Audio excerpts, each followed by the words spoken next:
उत्तर प्रदेश के encounter policy सवालों के घेरे में है। विपक्ष का रुख हमलावर है, वहीं सत्ताधारी दल भी करारा पलटवार कर रहा है। कुल मिलाकर अपराधी की जाति के जरिए राजनीतिक रसूख के तोलमोल का खेल खेला जा रहा है।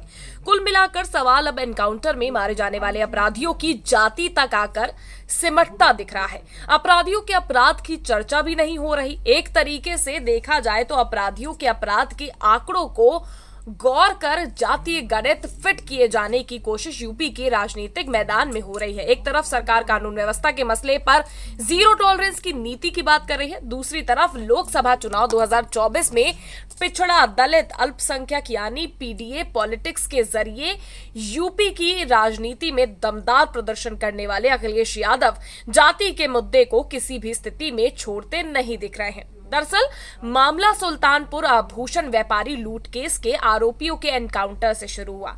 अब तक इस मामले में 4 आरोपियों का एनकाउंटर हुआ है, वहीं एक आरोपी ने खुद सरेंडर कर दिया। 4 में से 3 आरोपियों के पैर में गोली मारकर पुलिस ने गिरफ्तार किया। वहीं जौनपुर के रहने वाले एक आरोपी मंगेश यादव की मौत एनकाउंटर में हो गई। मंगेश यादव पर 1 लाख का इनाम घोषित था। उस पर पहले से करीब 9 केस दर्ज थे। गिरफ्तारी के दौरान पुलिस पर हमले की बात सामने आई है।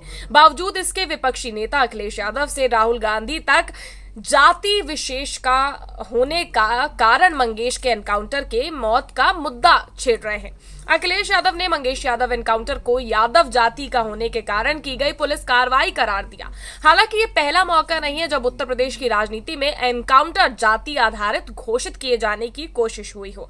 इससे पहले भी कानपुर के बिकरू कांड के बाद दुर्दांत अपराधी विकास दुबे के एनकाउंटर को भी सवालों के घेरे में खड़ा किया गया था। विपक्ष ने इस मामले में ब्राह्मण जाति के उत्पीड़न से जोड़कर इसे पेश किया था। विकास दुबे के गलत तरीके से एनकाउंटर का सवाल उठाया था। उस समय विकास दुबे के बिकरू में पुलिसकर्मियों को घेरकर मौत के घाट उतारे जाने के मसले को दबा दिया गया। अब मंगेश यादव एनकाउंटर में यादव उत्पीड़न का मुद्दा गहराया जा रहा है। यूपी एसटीएफ ने एनकाउंटर को लेकर अपनी अलग नीति अपनाई है। दुर्दांत अपराधियों को ट्रैप में फंसाने की कोशिश होती है। अगर कोई अपराधी उकसाता है तो जवाबी कार्रवाई जोरदार होती है। दरअसल यूपी में अपना कार्यकाल शुरू करने के बाद सीएम योगी आदित्यनाथ ने अपराधियों को लेकर एक स्पष्ट नीति रखी। उन्होंने कहा कि अगर अपराध करेंगे तो मिट्टी में मिला दिए जाएंगे। अपराधी या तो जेल में रहेंगे या फिर उन्हें भगवान से मेल करा दिया जाएगा। यूपी पुलिस को इस संबंध में स्पष्ट निर्देश जारी किया गया। वहीं यूपी एसटीएफ को भी अपराध के मामले में क्लियर कट निर्देश जारी है। ऐसे में अपराधियों के खिलाफ कार्रवाई जोरदार हो रही है। सीएम योगी आदित्यनाथ के निर्देश पर पिछले 7 सालों में लगातार माफिया और अपराधियों के खिलाफ कार्रवाई हुई है। इस कार्रवाई में एनकाउंटर पॉलिसी की भूमिका बहुत महत्वपूर्ण रही। मीडिया रिपोर्ट्स की माने तो मार्च 2017 से अगस्त 2024 तक यूपी में हुए पुलिस एनकाउंटर में 207 अपराधियों को मार गिराया गया। वहीं यूपी एसटीएफ ने मई 2023 में 5 सितंबर 2024 तक एनकाउंटर में 9 अपराधियों को ढेर किया।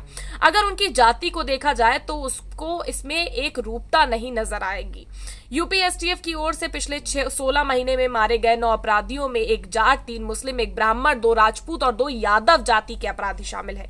यूपी एसटीएफ की ओर से जाट जाति के अनिल नागर उर्फ अनिल दुजाना का एनकाउंटर किया गया। वहीं ब्राह्मण विनोद उपाध्याय भी यूपी एसटीएफ के एनकाउंटर में मारे गए।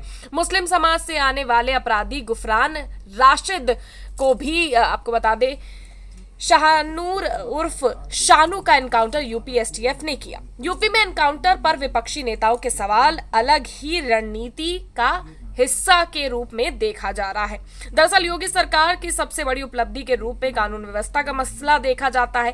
कानून व्यवस्था के पटरी पर लाने और दंगों को रोकने में योगी सरकार काफी हद तक सफल दिखी है। यूपी चुनाव 2022 के दौरान भी ये मसला उठा था और लोगों ने इस मामले में योगी सरकार को पूरे अंक दिए थे। कानून व्यवस्था को पटरी पर लाने के मसले में 2 चीज अहम मानी जा रही है। इसमें एक बुलडोजर एक्शन और दूसरा एनकाउंटर पॉलिसी।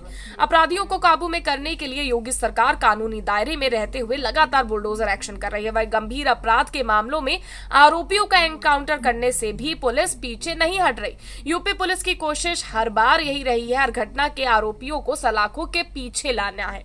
पुलिस की इन कार्रवाई को जनता के बीच सराहा भी जाता है क्योंकि इसे लोग इंस्टेंट एक्शन के रूप में देखते हैं। किसी भी घटना पर त्वरित कार्रवाई से लोगों का आक्रोश शांत होता है, वहीं सरकार के प्रति उनकी सहानुभूति भी बढ़ती है।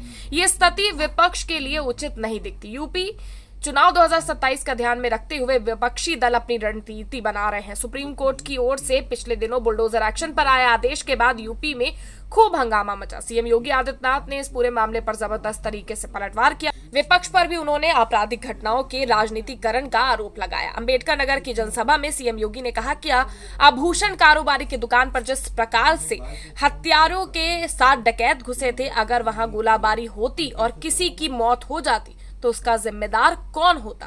दुकान पर मरने वाला किसी भी जाति से हो सकता था। आज जो लोग अपराधी की जाति देख रहे हैं, वो लोगों के साथ कुछ भी अनर्थ घटित होता तो क्या जवाब देते? सीएम योगी ने कहा कि आज डकैत की जाति को देखा जा रहा है, जबकि अपराधियों में हमारी सरकार ने कोई अंतर नहीं किया। तो ये वार पलटवार जो है वो यूपी की राजनीति में चल रहा है। इसको लेकर आप क्या राय रखते हैं? कमेंट करके जरूर बताइएगा। वीडियो को लाइक और शेयर करना मत भूलिएगा।